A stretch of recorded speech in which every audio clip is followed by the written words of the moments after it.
You are warmly welcome to the EGL Education YouTube channel. එම YouTube නාලිකාවට ඔබව සාදරයෙන් පිළිගන්නවා.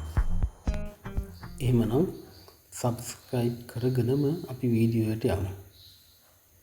අද පාඩම head to පිළිබඳව. head සමග to යෙදුනහම කොහොමද වාක්‍ය තරන්නේ කියලා තමයි අද පාඩමේ කතා කරන්නේ. පසුගිය වීඩියෝ වලින් අපි කතා කළා has to සහ have to භාවිත කරලා වාක්‍ය තරන ආකාරය පිළිබඳව.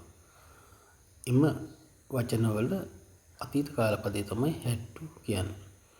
යම් දෙයක් සිද්ධ වුණා කියා කීමට තමයි had to භාවිත කරන්නේ. අපි මේව වාක්‍ය වලින් පැහැදිලි කරගමු නියම අර්ථය. Number 1. They had to against the proposals. They had to against the proposals. ඔවුන්ට යෝජනාවලට විරුද්ධ වීමට සිද්ධ විය. ඔවුන්ට යෝජනාවලට විරුද්ධ වීමට සිද්ධ විය. Number 2. We had to undertake that work. We had to undertake that work. අපිට මේ වැඩේ බාර ගැනීමට සිද්ධ විය. එහෙම නැත්නම් සිදු විය. Number 3. The police had to arrest the suspect. The police had to arrest the suspect. පොලිසියට සැකකරුවව අත්අඩංගුවට ගැනීමට සිද්ධ විය. පොලිසියට සැකකරුවව අත්අඩංගුවට ගැනීමට සිදු විය. Number 4, the government had to take the necessary steps to alleviate the poverty. The government had to take the necessary steps to alleviate the poverty. රජයට දුප්පත්කම තුරන් කිරීමට අවශ්‍ය පියවර ගැනීමට සිද්ධ විය. Number 5, the workers had to demand their pay hike. The workers had to demand their pay hike. සේවකයන්ට ඔවුන්ගේ වැටුප් වැඩි කිරීමක් ඉල්ලා සිටීමට සිද්ධ විය. සේවකයන්ට වැටුප් වැඩි කිරීමක් ඉල්ලා සිටීමට සිද්ධ විය.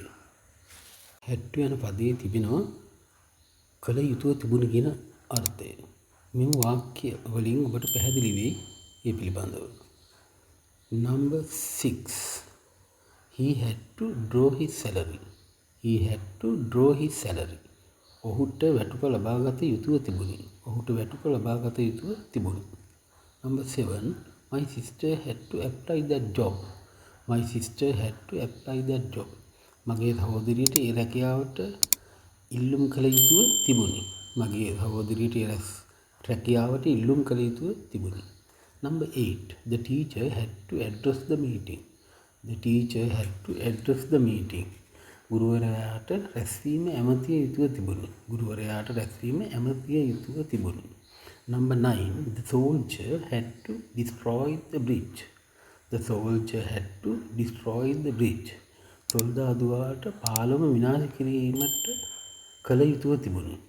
සොල්දාදුවාට පාලම විනාශ කළ යුතුව තිබුණි. Number 10. Pereira had to attend the funeral. Pereira had to attend the funeral. පෙරේරාට අවමගුල් උත්සවයට සහභාගී විය යුතුව තිබුණි. පෙරේරාට අවමගුල් උත්සවයට සහභාගී විය යුතුව තිබුණි. right. අද පාඩම මෙතනින් අවසන් වෙනවා. ඔබගෙන් නැවත සැරයක් ඉල්ලා සිටිනවා. ඔබට තවමත් මෙම channel එක subscribe කරන්න බැරි වුණා නම් subscribe කරන්න කියලා ඉතා කරුණාවෙන් ඉල්ලා සිටිනවා. ඒ වගේම ඔබට යම් දෙයක් මේ වීඩියෝ එක ගැන කියන්න තියෙනවා නම් කමෙන්ට් එකක් දාන්නත් කියලා ඉල්ලා සිටිනවා.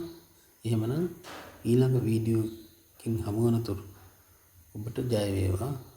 Have a nice day.